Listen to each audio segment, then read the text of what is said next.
Well, good day to you, my Facebook family and friends, and my wonderful YouTube viewers.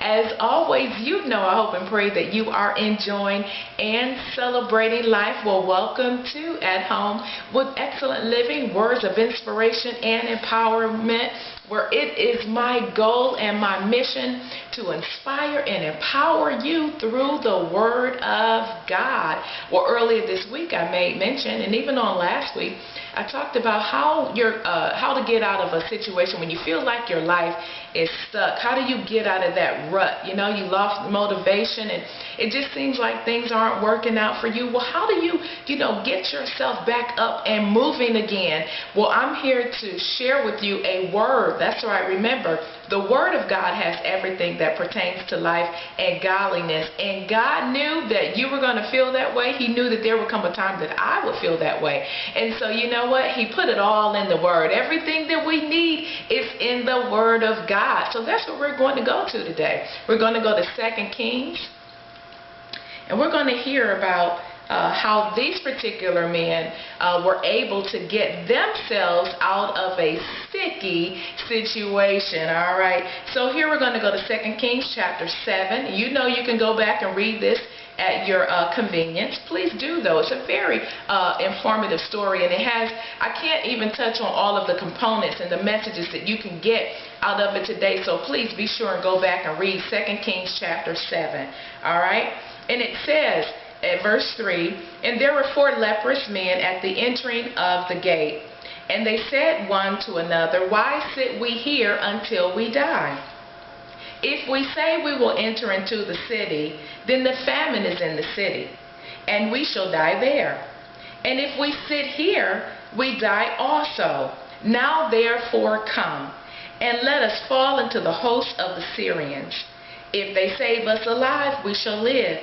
And if they kill us, we shall but die. Here are 4 leprous men that's kind of in a sticky situation because, with leprosy, they were not allowed to go into the city. They were forbidden to go into the city. Also, the city was in captivity under the Syrian rule. And so this is just a really terrible situation. They are in a really serious situation, facing some deadly circumstances if they do not make a decision. And so they ask themselves the questions, why should we sit here and die? We've got to make a decision to try and save our lives. And you know what? How does this story relate to maybe where you are? Sometimes the reason why we're there in that situation for so long is simply because we have not been able to make a decision. And then once we make a decision, remember he says, now therefore come. Once you make a decision, you've got to take action.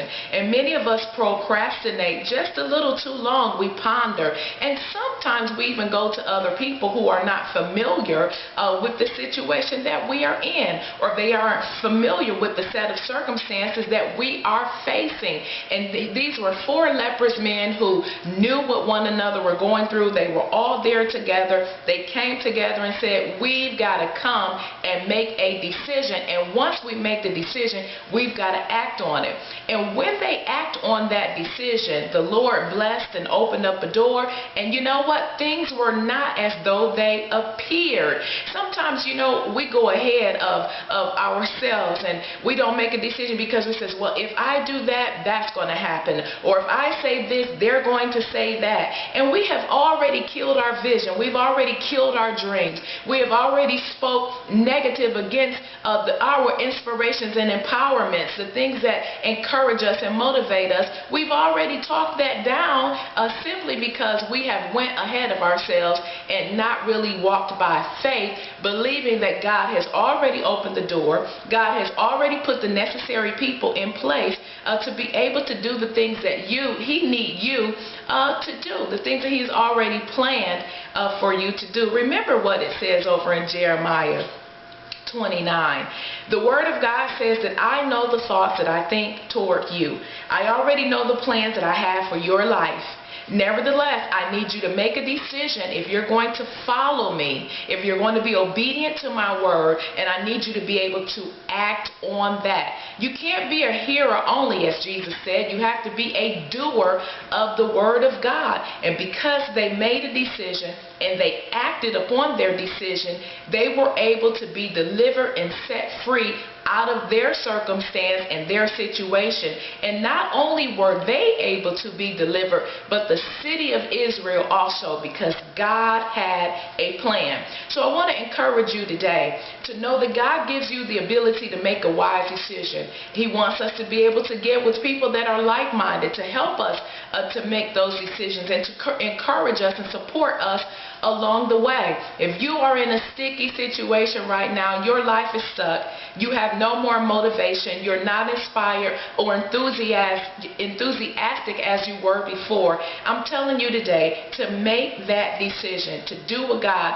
has already ordained you to do and act up on it. No more pondering, no more, do you think I should? Don't allow the enemy to speak and whisper into your ear. You go ahead and act on that, and God will bless you. Well, you have an excelling day, and I'll be back next week with more words of inspiration and empowerment. And guess what I'm doing? I'm doing this just for you. Have an excelling day.